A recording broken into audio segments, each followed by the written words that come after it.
Say thank you, Reverend Jackson. Amen.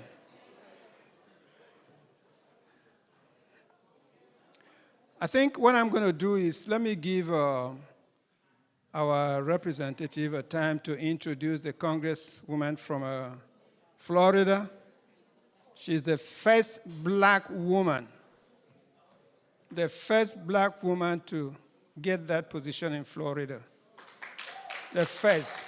Well, let me just stop there. Congressman Jonathan, would you please do me the favor of introducing her? I'm not paying you for that.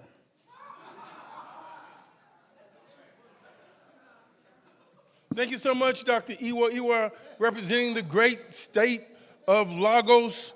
And we have our own self-counselor that is here today, our general counselor, plenipotentiary. Thank you so much for having been here today. Also like to acknowledge one of our board members, a young man that I met 41 years ago. When I asked him, what do you want to do when you grow up? He told me civil rights. And it was 41 years ago that he took that challenge on. Since then, the Lord has done such magnificent, great things with him, but he has always kept his commitment to civil rights. So why is he here today? He could be so many places in such demand, but this is where his home is, this is where his heart is.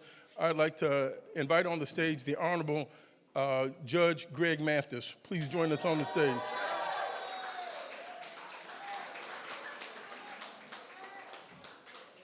At any time he wants to take over the stage, he can. No, there's only one judge per venue. Another young man, and he has the awesome wonder, beauty, blessed by God in life. He's an attorney, very much accomplished, deals with discrimination. You're going to hear so many more great things about him. He also happens to be married to the Honorable Congresswoman. But Corey, I'd like for you to come up on the stage so people can see. Thank you so much, Corey. Come on up and grab a seat. I'm not going to let all these judges and experts and lawyers, I want you to see we have a tremendous bench, great firepower. This is the husband of the Honorable woman, Sheila Cherfilus-McCormick. Sheila Cherfilus-McCormick is the senior to me in the United States Congress. She comes from Florida. She is the first American of Haitian ancestry to make it into the United States House of Representatives. I'm talking about a country that fought to make America free, a country that fought in the Battle of Savannah, a country that has fought to awaken the consciousness of the African people across the diaspora. Without them, who knows when we would have seen freedom. We thank God for the Haitian spirit. We thank God that is also in Sheila Cherfilus-McCormick. Sheila is one of our rising stars in the Congress. I'm going to ask her to come and say a few words with us. She has on the Foreign Affairs Committee with me. She is our go-to person. We look forward to her on leadership. And one last thing I will let you know. Sometimes we get to speak with the Secretary of State Blinken and other people. These debates will go on for 3.5 hours before the lowest people on the rung, myself, don't get a chance to ask a question. But what heightens my heart and gives me so much hope is that I will know that so long as my partner, Sheila Cherfilus-McCormick, is in there, she is going to raise the issue of Haiti every time, right there with Secretary Blinken. What about the people of Haiti? She won't let them get it off of their mind. We can spend 3.5 hours in session, and there will be one question about Africa and only 2 questions about Haiti. This is why as soon as we leave here and we organize, when we have these open meetings, I want our people to come and see who is making these decisions, so this way we can turn it around and be lifted up and put Africa, Middle East, diaspora, Haiti back on the agenda.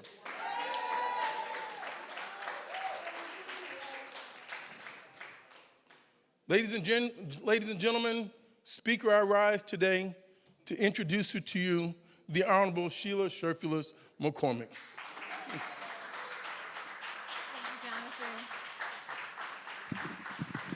Well, first and foremost, I want to say such a great thank you so much to Jonathan Jackson and your father, Reverend Jackson, for all you've done for the city of Chicago. I can't tell you how much of an honor it really is to serve with Jonathan. Every country we go to, yes, let's applaud him, because every country we go to, Jonathan has that relationship. Jonathan knows them. He knows the issues. So it truly is an honor to be able to serve with someone who knows so much information, who has the heart to fight, just like his father. So we're proud of you every single day, Jonathan, for the work that you do. I also want to say a very big thank you to Judge Lionel. You know, when I was coming, Judge Lionel called me and he said, Sheila, I know you're coming. I have to see you. We're going to make sure we're there. And thank you so much to the Haitian community who came out. I can't say thank you enough. You know, you guys made me feel like I was at home because as I'm walking in, and I said, bon, est-ce que ça a dû avec sauce pois? Ça m'a senti là.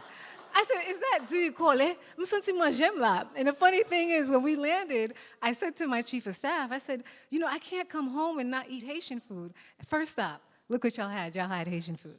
So, you know, Haitian people know this kind of stuff, but I say so many thank yous to you for having us here because, you know, you guys give us the will to fight every day. When we see what's been going on traditionally and for decades in Haiti and Africa, my partner is Jonathan Jackson, to be very, very clear. And we always make sure that we uplift Haiti and Africa for two reasons. Recompense. We need to make sure that we pay back Haiti and Africa for what we have done to Haiti and Africa. The second reason why we fight so hard is because Haiti and Africa are ours. We are the diaspora. That is our homeland. Those are our family members. What happens in Haiti happens to us here. What happens in Africa happens to us here. And so we are committed to make sure that Haiti and Africa can rise to its rightful place. And in the CBC, we like to say, rising like a phoenix. And we understand that it's the work that we do today, the diligent work we do, that's going to make that a reality. We can no longer talk about these policies that we have when it comes to Africa and Haiti and say that it's been working, because everybody in this room knows it has not. Haiti has been exploited, has been had so much external interventions, and had so many companies come in and take so many resources out and talent out. And so what we have to do is reimagine a new Haiti and what that looks like. And what I always tell everybody, it looks like us. There's no way we can move forward in Haiti without having the diaspora at the forefront. There's no way we can move forward in Haiti without having the diaspora writing the rules and regulations of engagement when it comes to Haiti and the United States. And we have to make sure that we're making these demands upfront and personal. No longer could we allow people to make promises of, we're going to help Haiti. What does that look like? Right now, we're fighting to push forth a Marshall Plan, making sure that we actually have the investments in Haiti. And with our investments, we're not talking about $1,000, $1 million, but we're talking about billions of dollars over a series of years. Now, those billions of dollars over a series of years will never bring us back to where we were more than a decade ago, or even a century ago when all of it was stolen from us. But it is a beginning, and we have to understand that. The second part that we have to understand when it comes to engaging Haiti is to make sure that we're not just putting money into Haiti so we can have just help in Haiti or humanitarian aid in Haiti or even helping the economic situation. But we have to have sustainable economic parameters there. What that means is businesses. Are our businesses getting the loans that they need? Right now, we have the DFC that gives loans to countries that are at risk. How much money do we have set aside to help people who want to work in Haiti? What the DFC actually does, it allows you to get insurance to actually do business in countries that are actually politically unstable. So if you want to go work in Haiti, you should be able to get that loan, get that insurance. And if somehow you lose your money, you're able to get your insurance policy back. But why aren't we hearing about that when it comes to Haiti? Why aren't we hearing more about it when it comes to Africa? Because the funds are being used somewhere else. But we have a responsibility to demand that it's being used here. And so that's what we're doing, is making those demands forward, putting those demands forward. The last thing I want to end with when we talk about Africa, and I always bring up Africa because Africa is dear to me just like it is for all of us here. We talk about Haiti, and we talk about, you know, the motherland and who we are, but anybody who's been to Haiti, it's undeniable that we are African. Haitian people never say that we're European. We tell you we are African, from the way we wear our hair, from the food that we eat, from the way that we dance, from how we even address our elders and the respect we have for our family members. We are Africans, so we see Africa. Just like Americans here are African, and we see Africa, and we understand this moment and what it means to us. And so as we move forward and we try to make sure that we're being seen and heard, let's remember what's going on right now. As I'm looking at the sign in the back that says Haitian American and for Harrison Waltz, it means much more to me. I remember the first time I went to Ghana, it was with the vice president. The vice president called me and said, Sheila, I need you ready. Within 4 hours, we're flying to Ghana. We're going to go to Tanzania, and we're going to go and announce funding that's going to be happening in Africa. Now, mind you, I could have been in Congress then probably for like a month. And I said, who, me? I'm going to Africa with you to go do this? And what happened there changed my entire life. When we got off that plane, they welcomed us as family. When we got off that plane, we actually talked a language that no one else understood. You know, when you're talking to your family members, you're not talking about putting them down and what they need to do to be better. You're not looking at them from a perspective of superiority. You're looking at them from an equal perspective of how can I help you and how could you help me?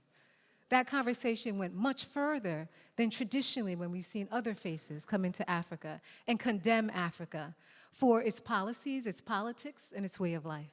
That must end if we're going to move forward. In addition to that, she said, Sheila, you know why we're here? And I said, well, what are we doing here?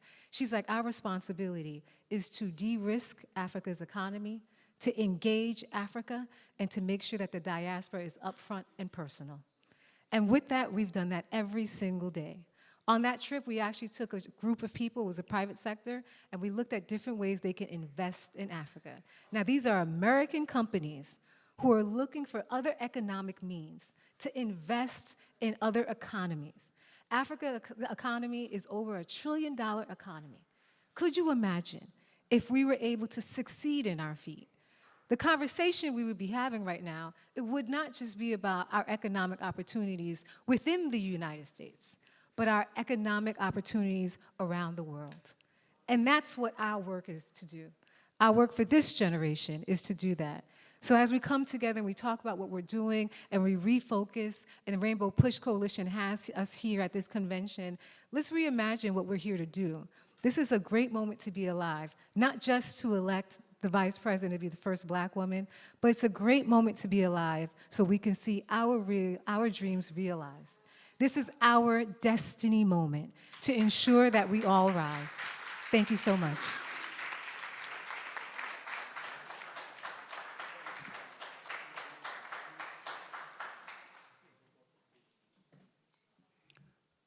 Thank you, our honorable.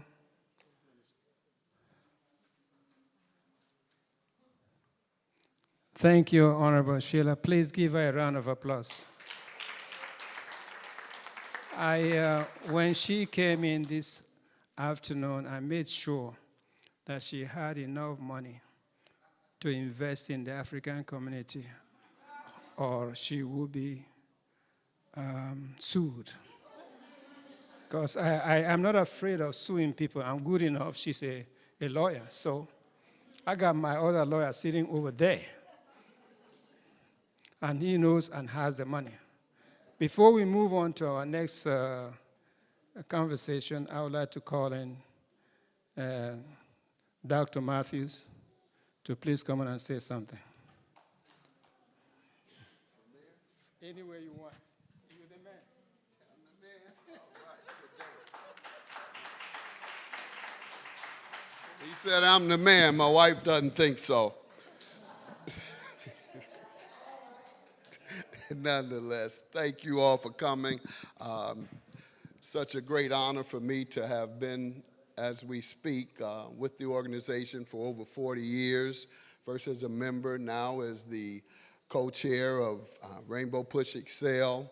And my commitment to Reverend Jackson and the organization is unending and unbending. So I'm glad to be here. And thank you, Congresswoman, for giving us our international perspective, which is very important because international politics is big on the list of things these days. And I put down a couple of notes while you were speaking. I wasn't being rude when I was texting.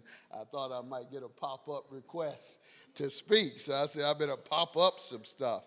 But the fact is, let me also say, during the convention, we really need the Democrats to address some of the issues that the black community aren't hearing about.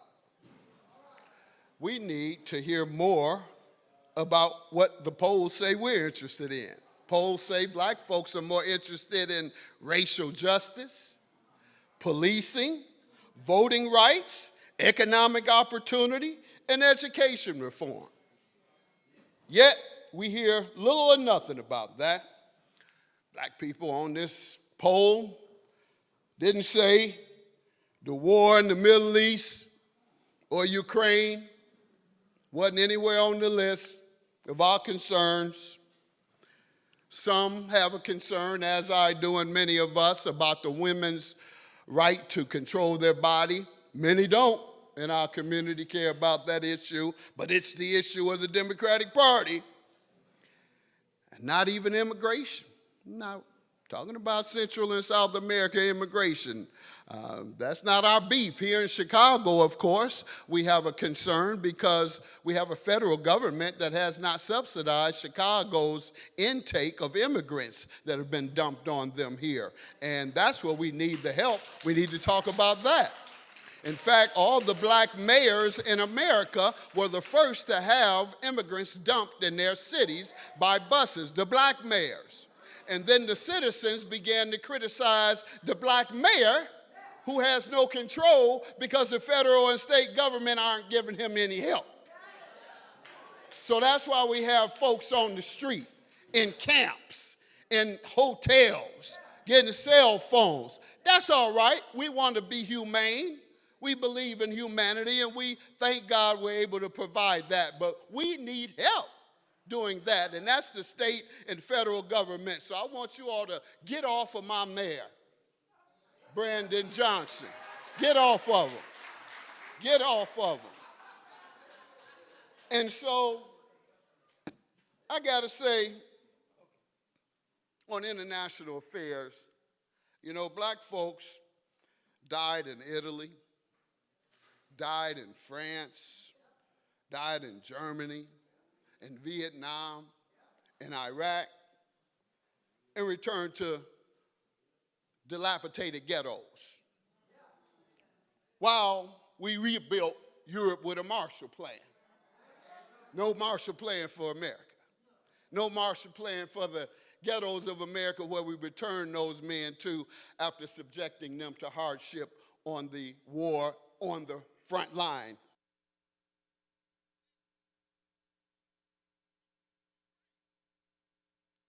We'll be rebuilding Gaza. They're already talking about that.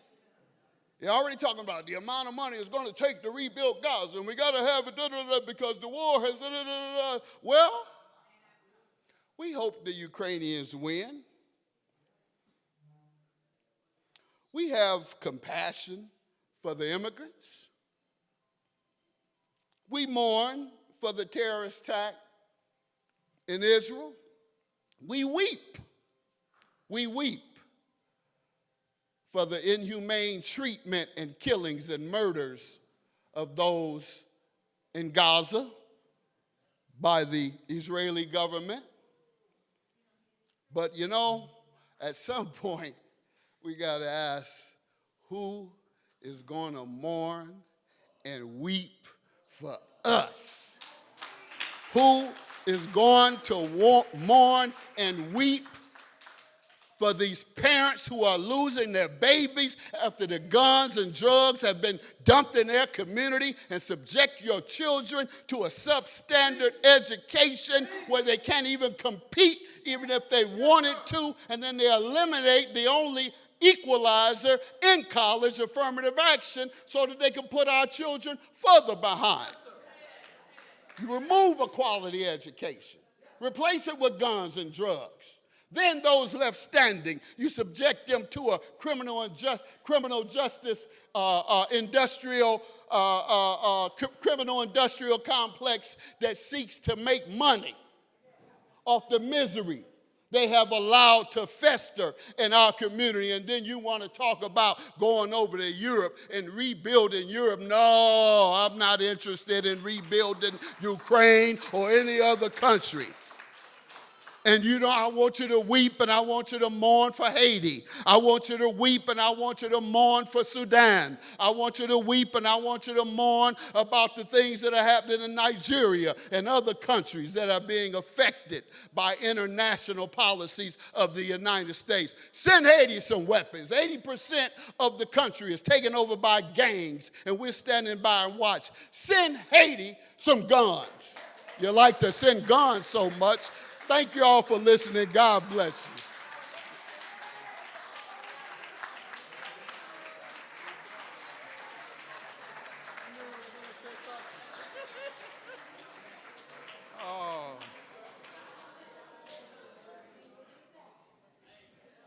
One more time for George Mathis.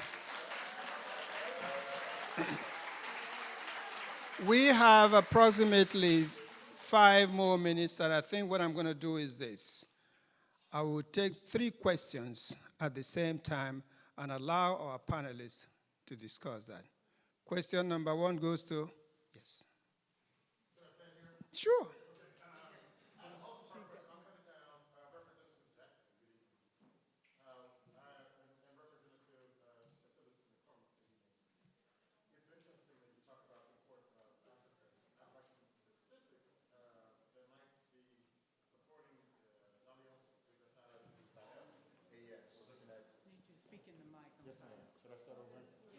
Okay, I'll start the question. Representative Jackson, Representative Cherfilus-McCormick.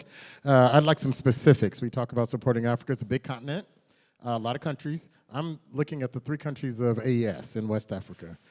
President Goïta in Mali, President Traoré in Burkina Faso, President Chiani in Niger.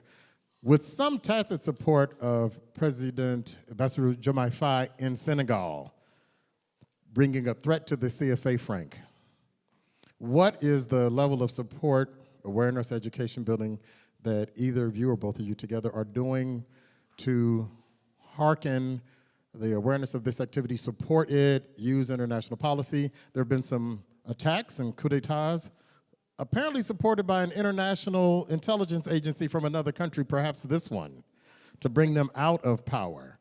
It's very disappointing as an American to see these governments being influenced by political philosophy, sometimes from the US, about independence. It's very disappointing to see countries that are throwing off the French government, as we've seen in Haiti, be attacked, and so many representatives of our government have remained silent or unaware, or haven't seen a lot from the Congressional Black Caucus in any way to support this alliance. I'm looking for your responses on what is our government doing, what are you doing to make our people aware of this alliance, and how are we supporting them, and as they move forward, more specifically, with pulling out from the CFA franc, still controlled and influenced by France, a colonial currency, still in effect. What are you doing? What are you encouraging our government to do? And are you aware that the CIA... Please. Question, please. I'm on my last question, Dr. Awa, my last part.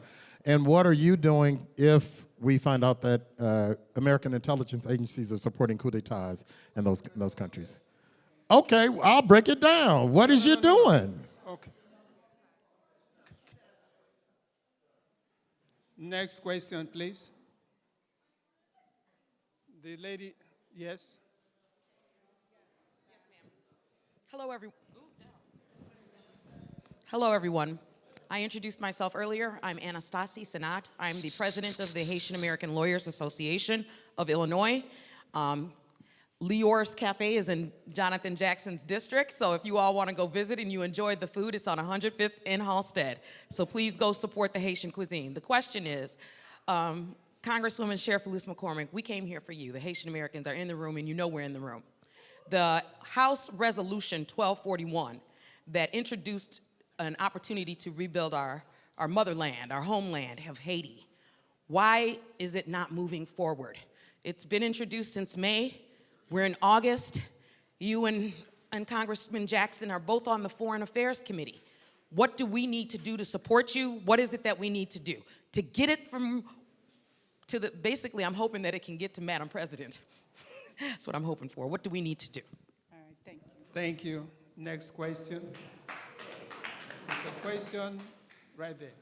Here you go, sir. Yes, please. I would like to ask those two congressmen, how can you help us to stop flooding the gun in Haiti so we can get security? My second question, I would like to ask the representative of Nigeria, when Haiti becomes stable, can you help us somebody to, we got so much resources, for example, for the gasoline, petrol, how can we send some Haitian to train them? We can get our own resources, but can you help us on that matter? That's two questions from Haiti. Let's take the last one, and that's it. Sure. Please, quickly.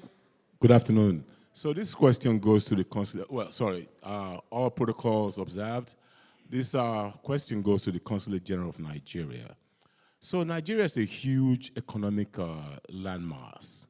And I'm wondering, why don't we have enough commerce policy that will allow exportation of Nigerian agricultural goods to the United States? What is the holdback? Thank you, thank you. First of all, before we give the microphone to our distinguished panelists, I just want to do some public announcements here. I want to extend my sincere thanks to the Colombian folks who are here. If you are here, lift up your hand. Association of Haitian Affairs, from people from South Africa. Also, we have some queens, princesses, and the most important people sitting all over here. Please give yourself a hand of applause.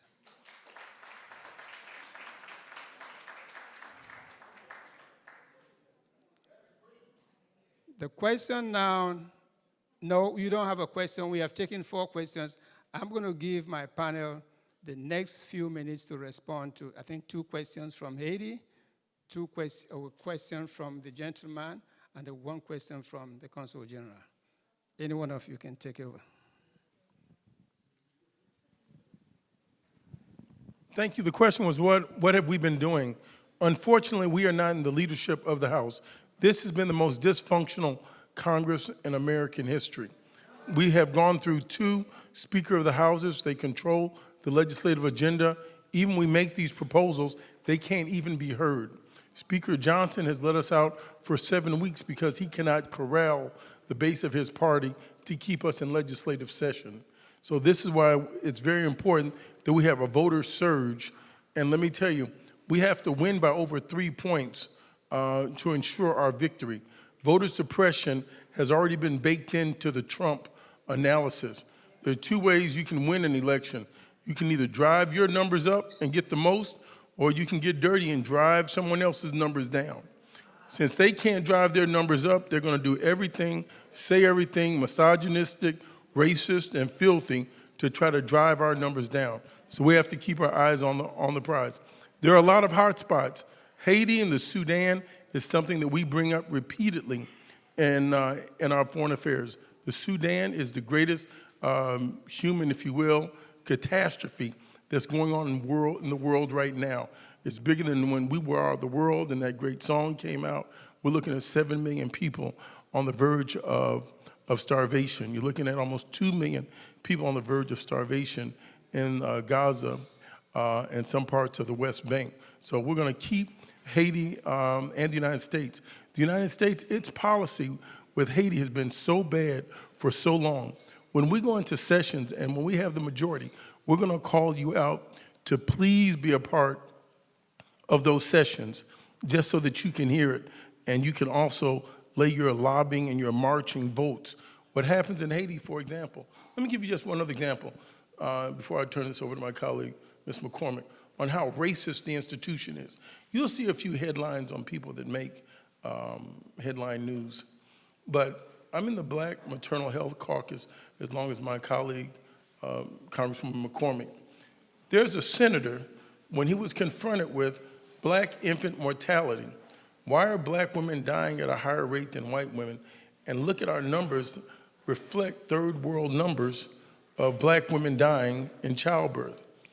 A sitting senator said, the numbers aren't that bad if you exclude black women.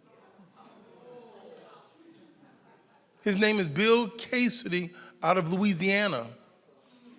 There are other people working in the Department of Education that want to eliminate the Department of Education. They've moved out. Diversity, equity, and inclusion was simply an office to let young people know where they could seek employment in government.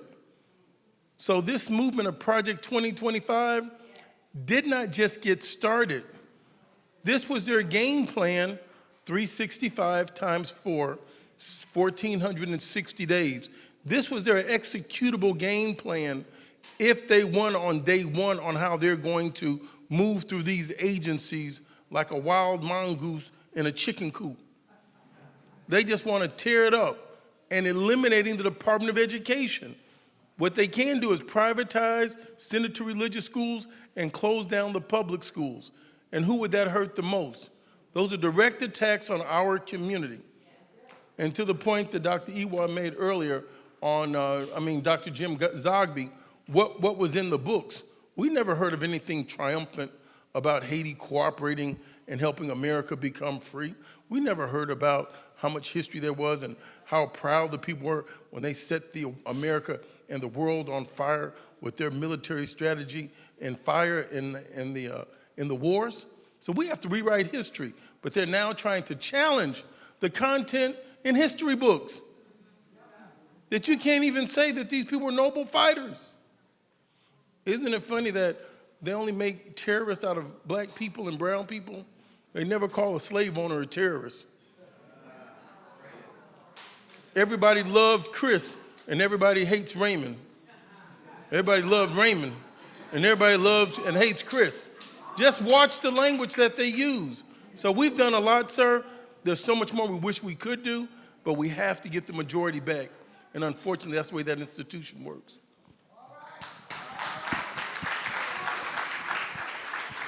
So you asked a lot of good questions. I want to start with Africa. Specifically with Africa, we've been trying to push to make sure we have the African Leadership Summit every single year so we could have the conversations with each country and actually their diplomatic corps. As of right now, it's been very difficult to engage the diplomatic corps, not because of the diplomatic corps, but I'll be honest with you, the past administrations has not taken it seriously. It's been more lip service they've been giving about, we care about Africa, but where has the relationship building been with Africa? And so what we specifically did, I want to say probably 2 weeks ago, we had an event on the Capitol where we invited different diplomatic corps there so we could talk about how we move Africa forward. Every conversation that I have, even when we visited different countries in Africa, the one thing they say is no one wants to work with China and no one wants to engage with Russia. They just do it because they have to, because the United States isn't giving them any options for help, and no other countries are giving them options for help. So what we're doing, taking it seriously, especially with the Congressional Black Caucus, is no longer giving it the lip service, but actually working through it. One of the things that we had to tell Congress the other day when we talked about, we had a conversation of how can we engage, because we were talking about energy security. The one thing I said, I went to an energy security conference in Australia, and they spent the whole week talking about energy security, and nobody mentioned Africa. Not one person mentioned Africa. And so then I said to them, excuse me, how could we talk about energy security if you do not mention Africa? There is no energy security about the minerals that are in Africa. Amen. And so one of the things that they said to me was, well, we're at a disadvantage because of China and Russia. And my question became, well, why did we get there and how did we get there? And do we just give up or do we start engaging to get there? And that's when we talked about one of our most powerful tools that we have in the United States to engage Africa. That is the diaspora. No one else has the diaspora. We're the only ones who have it. So engaging Africa means that we have to take Africa seriously and engage the diaspora. Another conversation I said to them too is, we can't sit there and say we lost the opportunities, but we've never taken the opportunity. When we had President Ruto come to the United States, did he address Congress? Did the Republican Congress extend an invitation like they did to every other world leader for him to actually address us? He didn't. And so what I explained to them is not only was that a slap in the face for President Ruto, but that was a slap in the face for all the African countries and black people in America. Because why wouldn't we have a world leader actually address Congress? And so now we're shifting the paradigm where we have to tell the State Department and the administration that what you're doing is not working, and if you want it to be taken serious, you have to have these things in place. And that does come with AGOA, which are our trade agreements. That does come again with making sure that we have the African diaspora present, and it does come with working with the governments. We did talk about security when it came to Burkina Faso. We talked about the influence of Russia in there. We've been trying to figure out diligently how we could make up for our past and move forward. But that work that we've been doing have been with the Congressional Black Caucus, who you have here, and who've been fighting on that committee. And I think there's 4 of us on that committee? Yes. 4 of us out of 25 who are fighting to make sure that our commitments to Africa are a reality. So the second question you're asking me about Haiti, the biggest thing we can do to pass that is to give us the House. You know, we've been fighting to get money into Haiti from the beginning of this session. We fought to make sure that we can have humanitarian aid go into Haiti. And the response that we got from Republicans were no, that they don't want to throw good money after bad money. When it came to the money that we asked even to support the mission for stability, they refused to release $40 million. Understand, $40 million in the context of giving Ukraine hundreds of millions of dollars, and we just asked for 40. Okay? For stability in our backyard. You understand what kind of slap in the face that was?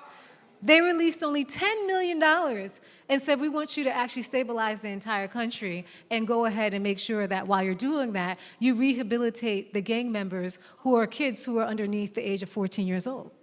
Impossible to do. And the Republicans do this over and over and over again. We introduced our legislation to make sure that we can get everybody on record. The reason why it's important to get everybody on record is because this is an election year. And not only is it an election year, they have a lot of Republicans who have large Haitian demographics. And they all say they support Haitian people. And so I said to them, sign the bill then. Go ahead and sign the bill today. I want you to sign it. And some of them have, but a lot of them haven't. So we have to hold them accountable. If you represent us, if you believe in Haiti, I want you to go ahead and sign that Marshall Plan. So that's what we have to do. Keep leaning on them and make them prove themselves. Because the work that we have to do in Haiti, it's not a little work. When we talk about the millions of children who are in these gangs right now who need to be rehabilitated, when we talk about the economic infrastructure that has to actually be in place so people have an opportunity to work, it's not something little. When we talk about transition government right now that's fighting and only has a limit of, 18 months left so they can meet the August Accord, the April Accord, so they can have an election, this is not a little feat. It's going to take a lot of work from all of us to actually get there. But to be honest with you, I believe we can get there because I have never seen as many Haitian diaspora and Black people interested in helping Haiti now than ever before. Thank you. Thank you. Thank you. Before we get to the Consul General, I just want to make an announcement. When we finish, please, when we're going out, go through the right-hand side, this side, because Reverend is having something being done on this side. We'll all go down to downstairs. I forgot to mention that we have the Queen from South Africa here, and Reverend, I'll give on to the Consul General to make some announcements. Thank you so much. Is it on? All right. Yes. Yes. Just to respond to your question, the problem. Can I have your attention, please? The problem that we are having back home is because some of these African products don't find their way here. Why they don't find their way here? Why they don't make inroads into the American market is as a result of simply standards, and this has been a problem over time. These African goods make inroads to several markets, except of course the U.S. market. So what we are trying to do is to make sure that AGOA takes into consideration probably establishing labs back home to support African countries to meet up such standards so that we can have the foods in the grocery stores here in the United States. Coming down to, the gentleman is not here. I don't know if Haiti has a mission in Nigeria, but it's something that we can Nigeria has rendered support to Haiti in challenging times, but this is something that we can take it up again and know the specifics so that we can send our reports back home to, for Nigeria to consider some of these issues that are coming up. So that's what I can say. Please, thank you. I think we should give a hand of applause to various experts who have been giving us information about Africa and the rest of the world. Mr. James Gomez, the Director of International Affairs, we hope that this event